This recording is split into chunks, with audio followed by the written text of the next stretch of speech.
Assalamualaikum warahmatullahi wabarakatuh. Salam sejahtera bagi kita semua. Pertama-tama, marilah kita panjatkan puja dan puji syukur atas kehadirat Tuhan Yang Maha Esa, yang telah melimpahkan rahmatnya dan karunia-Nya sehingga kita dapat bertemu pada presentasi via online kali ini.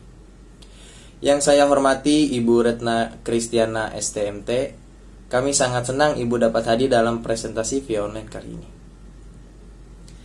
Selama beberapa menit ke depan, kami ingin mempresentasikan tentang perkembangan dan inovasi besi yang insya Allah dapat bermanfaat bagi pendengar dan pembaca. Sebelumnya saya ingin memperkenalkan anggota kelompok dari kelompok 5, yaitu Muhammad Hefriansyah, Muhammad Aziz Satrio, Rahmat Fauzan, dan Tri Risma Meliana. Berikut saya dan anggota kelompok saya ingin mempresentasikan tentang materi yang telah ditentukan. Besi. 1. Pengertian besi. Besi tulangan atau besi beton adalah batang baja yang terbentuk menyerupai jala baja yang digunakan sebagai alat penekan pada beton bertulang dan struktur batu bertulang untuk memperkuat dan membantu beton di bawah tekanan. Jenis besi. 1. Besi beton. 2. Besi konstruksi H-beam. 3. Besi siku. 4. Expanded metal. 5. Wet flange. 6. Besi hollow. 7. Plat besi. 8. Wermes. 9. Pipa besi. 10. Besi konstruksi CNP dan UNP. Di sini saya akan menjelaskan apa saja fungsi atau manfaat dari konstruksi besi. Secara umum, fungsi dan manfaat menggunakan besi untuk bangunan memang penting dalam membuat konstruksi menjadi kokoh sebagai penyangga dan bagian-bagian lain dalam sebuah bangunan. Tidak heran jika masing-masing jenis besi tentu saja menjadi bagian-bagian penting dalam sebuah bangunan atau konstruksi lainnya. Nah, apa saja manfaat yang bisa kita dapatkan dengan menggunakan besi beton? Ada beberapa kelebihannya, antara lain adalah sebagai berikut. Yang pertama, membantu memberikan fondasi supaya bangunan semakin kokoh dan dapat berdiri tegak sesuai dengan konstruksi. Yang kedua, memiliki daya tahan terhadap suhu yang tinggi. Yang ketiga, biaya perawatan yang cukup rendah, bahkan setelah bangunan telah selesai dibangun. Yang keempat, kekuatan strukturnya sangat tinggi, membuatnya tidak mudah untuk dihancurkan atau keropos. Di sini saya akan menjelaskan sejarah penggunaan besi. Besi digunakan pertama kali pada sekitar 1500 sebelum Masehi, tahun 1100 sebelum Masehi. Bangsa Hititis yang merahasiakan pembuatan tersebut selama 400 tahun dikuasai oleh bangsa Asia Barat. Pada tahun tersebut, proses peleburan besi mulai diketahui secara luas. Tahun 1000 sebelum Masehi, bangsa Yunani, Mesir, Zeus, Roma, dan Assyria juga mempelajari peleburan dan menggunakan besi dalam kehidupannya. Tahun 800 sebelum Masehi, India berhasil membuat besi setelah diinvasi oleh bangsa Arya. Tahun 700 sampai 600 sebelum Masehi, Cina belajar membuat besi. Tahun 400 sampai 500 sebelum Masehi, baja sudah ditemukan penggunaannya di Eropa. Tahun 250 sebelum Masehi, bangsa India menemukan cara membuat baja. Tahun 1000 Masehi, baja dengan campuran unsur lain ditemukan pertama kali pada 1000 Masehi pada Kekaisaran Fatim yang disebut dengan baja Damaskus. 1300 Masehi, rahasia pembuatan baja Damaskus hilang. 1700 Masehi, baja kembali diteliti penggunaan dan pembuatannya di Eropa. Di tahun 2017, balok besi cor banyak digunakan di abad ke-19, terutama dalam sistem lantai tahan api seperti jack arch. Banyak struktur besi itu masih digunakan sampai sekarang dan penting untuk memenuhi persyaratan ketahanan api saat ini ketika ada perubahan penggunaan. Struktur ini berada di luar cakupan kode desain modern dan kode desain lama, tidak memberikan panduan untuk desain tahan api. Selain itu, besi tulang adalah bahan rapuh yang lemah dalam tegangan dan ada banyak ketidakpastian dalam sifat mekanika dan pada suhu sekitar tinggi karena cacat material. Hal ini diperlukan untuk mengukur kemungkinan kegagalan struktur dan memperkenalkan faktor keamanan untuk mengurangi kemungkinan kegagalan struktur dan kebakaran ke tingkat yang dapat diterima. Makalah ini menyajikan hasil studi rinci yang bertujuan untuk mendapatkan faktor keamanan yang tepat untuk mencapai tingkat keandalan yang berbeda. Untuk desain keselamatan kebakaran balok besi cor, dalam penelitian ini, metode analisis serat telah digunakan untuk menghitung kapasitas momen dari 4 jenis penampang besi cor yang berbeda menggunakan hubungan tegangan, temperatur, acak berdasarkan variabilitas parameter pengatur yang berbeda. Di sini saya akan mempresentasikan perkembangan besi di tahun 2019. Pada tahun 2019, penelitian sebelumnya tentang penggabungan tiling biji besi ke dalam bahan bangunan seperti beton, mortir, dan kue telah menunjukkan kelayakan teknis dalam produk manufaktur dengan kinerja yang memuaskan. Tiling juga memiliki aplikasi potensial dalam produksi produk keramik seperti yang ditunjukkan dalam beberapa penelitian. Salah satu perbedaan antara penelitian ini dan studi di atas adalah komposisi limbah, yang menyajikan kandungan silika yang lebih tinggi dan persentase oksida besi yang lebih rendah. Karakteristik ini membuatnya lebih menarik untuk digunakan sebagai peredam plastisitas, meningkatkan kemampuan kerja massa keramik yang sangat plastik dan mengurangi penyusutan setelah pengeringan dan penembakan.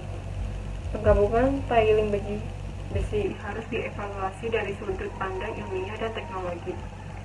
Afinitas tiling dengan tanah liat, kontribusi terhadap proses sintering dan identifikasi presentase optimal. Untuk mendapatkan massa keramik yang memenuhi standar teknis dengan kandungan limbah maksimum, desain campuran eksperimen dapat diterapkan. Ini terdiri dari seperangkat teknik statistik dan matematika yang dapat digunakan untuk mengoptimalkan produk yang ada atau untuk develop yang baru. Melalui desain eksperimen, optimalisasi kandungan bahan baku dan perilaku keramik setelah ditembakkan dapat diprediksi. Hal ini juga memungkinkan untuk memverifikasi efek dari jerat antar variabel. Metodologi ini menunjukkan efisiensi dan kepercayaan yang besar dalam hasil, membutuhkan lebih sedikit waktu, bahan, dan sumber daya manusia. Mengingat keuntungan ini, prosedur analisis ini telah banyak diterapkan di beberapa daerah, termasuk pengolahan keramik. Namun ada beberapa penelitian tentang penggunaan metodologi ini untuk merumuskan massa keramik dengan penggunaan tiling biji besi yang bertujuan untuk mengembangkan batu bata konstruksi baru. Pada tahun 2020, lebih tepatnya di Cina, sedang mengalami industrialisasi dan urbanisasi yang belum pernah terjadi sebelumnya yang mendorong pertumbuhan pesat besi konsumsi sumber daya dan stok yang digunakan. Model analisis aliran material atau MFA dan metode masa pakai rata-rata diterapkan untuk menganalisis persediaan besi yang digunakan IIUS di Cina. Dan IIUS mencapai 7,07 miliar ton pada tahun 2016 di skenario referensi. 3 faktor pendorong intensitas IIUS dianalisis. Di antaranya, per kapita IIUS meningkat dan 5,11 ton per cap pada tahun 2016 dalam skenario referensi. Selain itu, output baja mentah per kapita telah stabil yaitu 0,58 ton per cap pada tahun 2016. Intensitas penggunaan baja mentah menurun dan menunjukkan bentuk U terbalik. Indikator decoupling diterapkan untuk menganalisis hubungan antara IIUS dan ekonomi pertumbuhan. Pemisahan IIUS dari pertumbuhan ekonomi lebih lambat dari konsumsi besi aktual, dan IIUS tidak lepas dari pertumbuhan ekonomi dalam beberapa tahun terakhir. Konsumsi zat besi yang sebenarnya terus decoupling dari pertumbuhan ekonomi sejak tahun 2010, dan indikator decoupling memuncak pada 1,76 pada 2015. Masa depan per kapita IIUS diprediksi dalam skenario yang berbeda dan hubungan antara IIUS, masa depan, dan PDB adalah dianalisis. IIUS per kapita akan mencapai kejenuhan pada tahun 2030 sampai 2040 dan intensitas IIUS juga sesuai dengan bentuk U terbalik. Pada tahun 2021, limbah industri seperti tailing biji besi, lumpur zinc aluminium, limbah beton, dan limbah produksi kapur yang tersebar luas di dunia dan khususnya di Brasil dapat digunakan dengan efisiensi teknis dan lingkungan yang sangat baik dalam industri bahan construction untuk menggantikan bahan alami tradisional seperti basir, batu hancur, dan kerikil.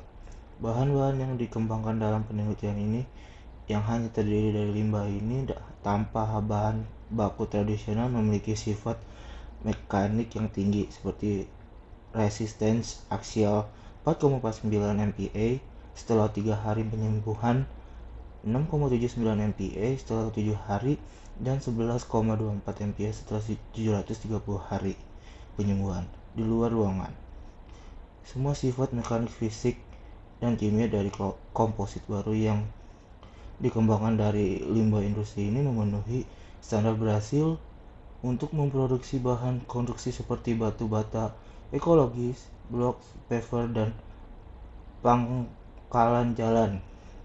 Semua bahan baku sisa dan bahan yang dikembangkan adalah stud H oleh XRD, SEM, H, lama, dan metode pemetaan untuk menjelaskan sifat-sifat ini. Interaksi kimia dari material mentah dengan sintesis terutama amruf adalah verified karena proses sol gel dengan sedikitnya meningkatkan kandungan karbonat. Pencapaian utama dari penelitian ini adalah bukti berbasis ilmiah dan eksperimental yang diperoleh dari kemungkinan secara kompleti menggantikan bahan baku alami tradisional dari industri construction dengan berbagai limbah yang berlimpah mencemari wilayah industri sebagai negara. Penggunaan hasil studi laboratorium ini di tingkat industri akan mengurangi kerusakan alam yang tidak dapat diubah oleh bahan konstruksi tambang. Lalu, kesimpulan yang bisa kita ambil dari artikel gabungan tahun 2017, 2019, 2020, dan 2021 adalah perkembangan besi dari tahun ke tahun sangat tidak stabil perubahannya, karena adanya penurunan dan kenaikan di setiap tahunnya, terutama di tahun 2017, sangat signifikan penurunannya. Lalu, di 2021, mengalami kenaikan yang sangat signifikan dari tahun sebelumnya. Jadi, kemajuan besi mulai signifikan di tahun 2021. Dari kesimpulan artikel di atas, kita bisa ambil bahwa konstruksi baja merupakan salah satu alternatif yang mulai diminati orang-orang pada masa ini. Pemakaian bahan yang terbilang lebih sedikit daripada beton, namun memiliki kekuatan yang tidak kalah dari beton, serta waktu pengerjaan yang bisa lebih cepat daripada penggunaan bahan beton. Demikian yang dapat kami sampaikan.